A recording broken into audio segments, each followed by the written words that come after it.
বাংলাদেশের বিপক্ষে আসন্ন সিরিজের জন্য পাকিস্তান ওয়ানডে থেকে বাবর আজমকে ছেঁটে ফেলায় ক্ষিপ্ত হয়েছেন পাকিস্তানের কিংবদন্তি ব্যাটার মোহাম্মদ ইউসুফ। হঠাৎ কেন বাবরকে দল থেকে বাদ দেওয়া হলো তা নিয়ে কড়া প্রশ্ন তুলেছেন তিনি।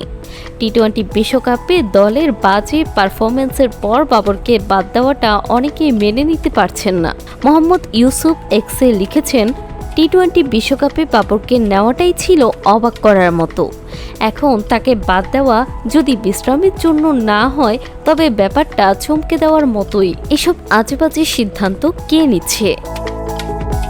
এদিকে বাংলাদেশের বিপক্ষে এই সিরিজে পাকিস্তান দলকে নেতৃত্ব দিবেন শাহীন শাহ আফ্রিদি। চোটের কারণে ছিটকে গেছেন ফখর জামান।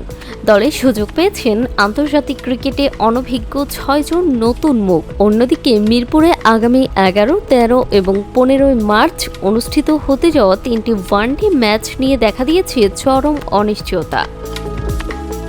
মধ্যপ্রাচ্যে বিরাজমান অস্থিরতা, বিশেষ করে ইরান, ইসরায়েল ও যুক্তরাষ্ট্রের পাল্টাপাল্টি হামলার প্রভাবে পাকিস্তান দলের এই সফরকে ঘিরে বড় শঙ্কা তৈরি হয়েছে। জিও সুপারের প্রতিবেদন অনুযায়ী ভ্রমণ নিয়ে বড় কোনো ঝুঁকি না থাকলেই কেবল পাকিস্তান দল বাংলাদেশে আসবে। আগামী 8 মার্চ তাদের ঢাকায় নামার কথা থাকলেও বর্তমান পরিস্থিতির কারণে উৎকণ্ঠা বিরাজ করছে। এখন দেখার বিষয় বাবর ও ফখরহীন এই তরুণ দল বাংলাদেশের মাটিতে আদৌ খেলতে আসে কিনা। জান্নাতুল তাহসিন, ডেস্ক রিপোর্ট, ডেইলি সকালবেলা।